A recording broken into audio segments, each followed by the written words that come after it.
Hey guys, Happy New Year again. It's New Year's Day. We had one tremendous amount of rain last night and wind. I gotta cover my wood pile. Just about lost all the snow that we had.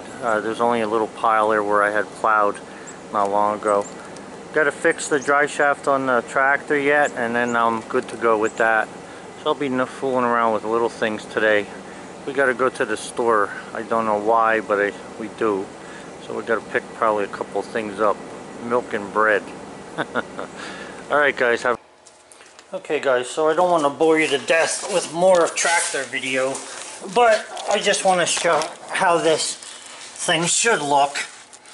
And what happens is this disc gets bolted directly to the yoke from that side on two sides, and then it gets directly bolted to the yoke or the drive shaft side on this side over here, and that's how that ends up looking. So there's no extra bolts, and again, if it wasn't for the guys on YouTube, the good viewers I have, I wouldn't have even took a second look at that. But now it's good, and I'm going to grease that fitting there, and then I'm going to adjust the forward and reverse lever so I get a nice neutral where it doesn't move on me. Alright guys, so I had the tractor out, it's running, everything seems good on it. So now I'm going to put the chains on it. Okay guys, so I have the chains on there, and you can see I got good clearance between that cover and the chain. But that wasn't the worst part. The worst part was over here, where this brake thing is. In here, it was actually almost hitting the tire. I literally cut some of the tire off of every rib just to give it a little clearance. So now I've got a good, 5/8 of an inch or 3/4 of an inch there, I guess. So that's going to be good. Got to get some more rubber straps. I only had these bungee cords handy, so of course the rubber straps don't last any longer than the bungee cords do. But we should be in good shape with this. And I don't think I'll have any trouble with this tractor now, I'm hoping.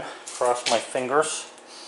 So guys, again, thanks for hanging in there with this thing. That'll be the end of this, unless that'll be the end of the simplicity videos, unless something else goes wrong. But seems good. Greased it up a little bit today. I'm gonna oil a couple little things, and that'll be it. Hey guys, I was pretty lucky this year for Christmas, and I have to admit that I pretty much always am. But just wanted to show you this. Carmine's mom bought these for me for Christmas. She bought a set of them. They're fender covers for when you're working on the car.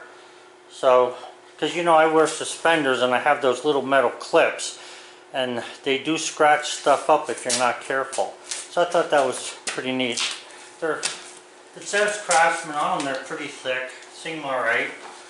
Haven't tried them yet, but I will. I have them handy on the shelf over there so that when I bring something in here to work on, I can work on it. I thought you might like to see that. Just something neat. I'm going to take this thing for a ride just to make sure it's going to work for me when I really need it.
So I think I said it before, Titan Attachments, which is www.palletforks.com. A couple of guys told me they bought stuff from there, they were happy with it. I'm surprised at the price of this. This is a 32-inch weld-on backhoe thumb. For some reason, the 32-inch, if you look at them pound for pound and you do a ratio of sizes, this one had the best price, and it's also the one I need because the other one's too small for my backhoe bucket. So, I think I might read the manual this time. Oh, view the manual online. Okay, well I don't need this then. But that's pretty heavy. I don't know if there's a weight on this. I don't see a weight on it, but it's darn heavy. Looks like 1/2 inch metal there. Steel. I gotta lay it out then and take a good look at it and see what's going on with the how it gets put onto the backhoe. I'm not sure I like the idea of welding it on. I was thinking about maybe there would be a way to boy, that thing is heavy. I was thinking maybe there would be a way to pin it on with some nice sized pins so I could take it on and off, because that Ford backhoe is a little back heavy already, and anything else on it I think it's going to make the front end a little too light. Not that it would, this probably wouldn't matter, especially when it's folded up. When the backhoe's folded up, it's just that I'm not sure. I got to take a look at it.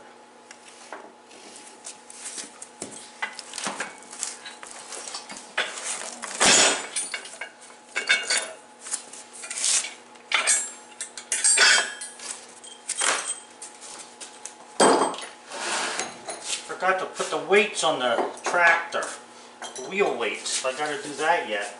I just realized it when I came back from my ride.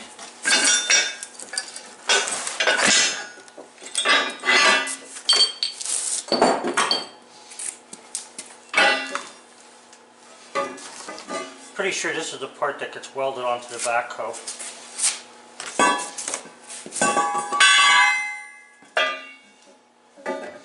This is the brace that would go from the welded on piece to the thumb itself.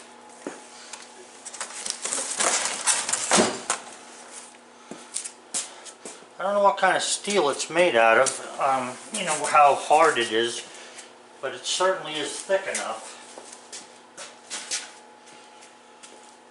I don't know if I want to lug this all over the place either. Maybe I ought to just weld it on and be done with it.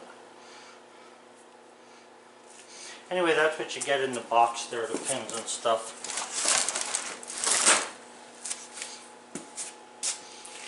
Get a tape measure.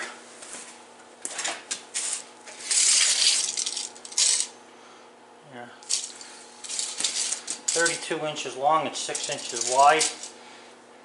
And that is, I don't know how good this Harbor Freight tape is, but yeah, that's slightly more than 1/2 inch steel, it looks like. Nice. Nice.